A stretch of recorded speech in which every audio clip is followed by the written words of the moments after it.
Good morning and welcome to MarineMax Ocean View, New Jersey. Today, we're going to be taking a look at our new 257 Grady-White Fisherman.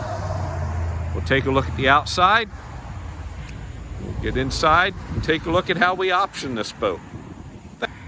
As we enter the 257, you can see the walk-through transom door with the gate, the new 200s with the electric steering, your fish box, your live well, an aft seat, rod holders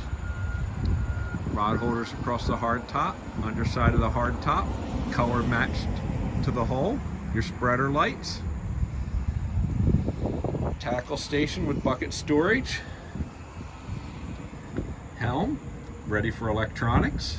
This boat does have a full windshield with a wiper. Has a stand-up head with all the cushions in it, getting ready to go to the boat show in Atlantic City.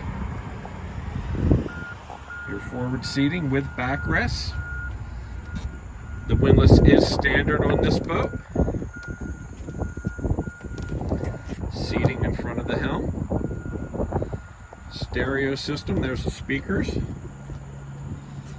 It is standard.